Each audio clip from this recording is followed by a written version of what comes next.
Baiklah, saya akan melanjutkan diskusi dari kelompok 6 mengenai cara kerja ilmuwan, yang mana saya akan membahas tentang subtopik karya ilmiah dan argumentasi ilmiah.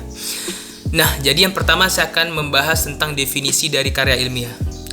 Jadi, definisi karya ilmiah menurut Descartes yaitu hasil kerja pikir tentang realitas sesuatu yang diaktualisasikan melalui langkah-langkah sistematik dan sistemik dengan menggunakan metode yang dapat dipertanggungjawabkan. Dan yang selanjutnya adalah tentang kelompok karya ilmiah. Jadi kelompok karya ilmiah itu dapat dibagi menjadi dua. Yang pertama ada tertulis dan yang kedua ada tidak tertulis. Maksudnya apa? Maksudnya tertulis di sini adalah karya ilmiah dalam bentuk tulisan berisikan pemikiran teoritis yang menjelaskan tentang realitas tertentu sebagai objek materialnya. Dan yang selanjutnya itu ada tidak tertulis. Nah, tidak tertulis di sini maksudnya adalah karya ilmiah yang berwujud benda material sebagai hasil aktualisasi ilmu pengetahuan dalam bentuk keterampilan. Dan yang selanjutnya pembahasannya ada tentang standarisasi karya ilmiah. Nah, jadi standarisasi karya ilmiah ini suatu karya bisa dikatakan ilmiah jika memenuhi standar kriteria karya ilmiah. Jadi di antaranya itu ada orisinalitas. Jadi orisinalitas ini maksudnya adalah di mana sebuah karya harus didukung oleh data faktual yang membuktikan orisinalitas dari pencetus atau penciptanya dan bukan sebagai duplikasi dari karya yang lain. Dan yang selanjutnya adalah dapat dipertanggungjawabkan. Maksudnya adalah karya ini dapat diminta pertanggungjawabannya. Jadi pencipta memberikan penjelasan tentang karyanya dan latar pemikiran hingga pada tahap pelaksanaan proses kerja yang kemudian menghasilkan karya. Dan yang selanjutnya adalah bernilai. Maksudnya adalah sebuah karya yang dihasilkan mengandung nilai-nilai positif bagi kemaslahatan atau kebaikan hidup manusia dan pengembangan ilmu pengetahuan. Dan yang selanjutnya kita akan membahas tentang ciri-ciri karya ilmiah. Nah, jadi ciri-ciri karya ilmiah itu beberapa diantaranya ada objektif. Objektif ini maksudnya adalah keobjektifan tampak pada setiap fakta dan data yang diungkapkan berdasarkan kenyataan yang sebenarnya. Maksudnya adalah tidak dimanipulasi. Yang selanjutnya adalah netral. Jadi kenetralan ini bisa dilihat pada setiap pernyataan atau penilaian bebas dari kepentingan-kepentingan tertentu, baik kepentingan pribadi maupun kelompok. Dan yang selanjutnya ada sistematis. Jadi sistematis itu uraian yang terdapat pada karya ilmiah dikatakan sistematis apabila mengikuti pola perkembangan tertentu. Misalnya pola urutan atau klasifikasi, kausalitas, dan sebagainya. Dan yang selanjutnya adalah logis. Jadi kelogisan ini bisa dilihat dari pola berpikir yang digunakan oleh pencipta, baik itu pola pikir induktif ataupun pola berpikir deduktif.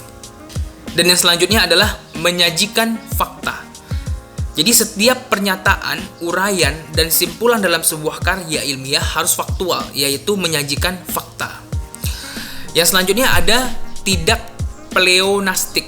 Nah, maksudnya adalah kata-kata yang digunakan tidak berlebihan alias hemat.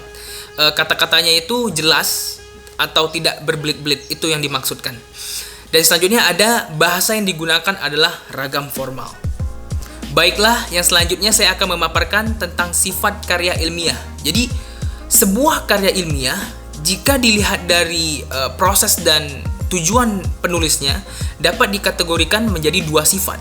Jadi yang pertama itu ada bebas dan yang kedua ada terikat. Nah, bebas di sini adalah sebuah karya ilmiah ditulis dengan mengedepankan kebebasan penulis dalam mengekspresikan ide-ide pemikirannya. Dan yang selanjutnya adalah terikat. Jadi terikat di sini maksudnya sebuah karya tulis ilmiah yang dalam proses penulisannya si penulis harus mengikuti aturan, baik aturan teknis maupun aturan non teknis berupa arah pemikiran yang dikehendaki oleh pihak pendukung. Contohnya book review atau laporan penelitian akademis, skripsi, tesis, disertasi, project research, dan makalah atau tugas kuliah dan sebagainya. Baiklah, selanjutnya mengenai pembahasan argumentasi. Jadi apa itu argumentasi? Jadi argumentasi itu merupakan bentuk penerimaan atau penolakan terhadap sebuah penjelasan.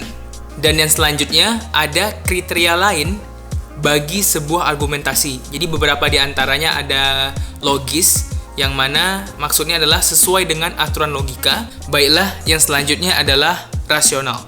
Jadi rasional itu merupakan hasil kerja dan dipahami serta dicerna oleh rasio. Yang selanjutnya adalah fokus. Jadi fokus itu maksudnya paparan tidak bersifat invisible. Maksudnya tidak mengarah atau tidak memiliki kejelasan visi. Dan yang selanjutnya faktual. Maksudnya adalah didukung oleh fakta dan data empiris. Dan yang selanjutnya adalah objektif, yang mana bermaksud netral atau tidak memihak.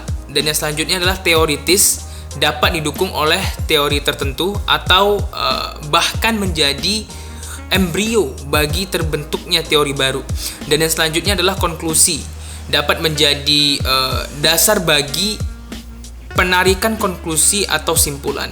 Dan yang terakhir ada analitik, yang mana bermaksud menggunakan bahasa ilmiah sesuai dengan wilayah keilmuan. Selanjutnya kita akan membahas tentang jenis-jenis argumentasi. Jadi ada 3. Yang pertama yaitu argumentasi deskriptif. Nah, maksudnya apa? Maksudnya adalah argumentasi deskriptif ini berisikan hasil pembacaan dengan kajian penulis tentang sesuatu realitas dengan berdasarkan pada paradigma keilmuan tertentu.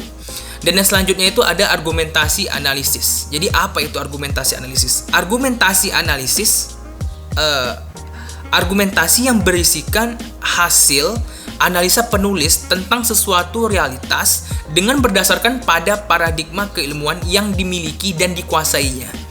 Dan yang selanjutnya ada argumentasi reflektif. Maksudnya adalah argumentasi yang berisikan hasil kajian dan tafsiran penulis terhadap suatu realitas dengan menggunakan paradigma keilmuan yang sudah inherent dalam bangunan pemikirannya. Baiklah, pembahasan yang selanjutnya akan dipaparkan oleh teman saya yang bernama Fajri. Kepada Fajri, dipersilahkan.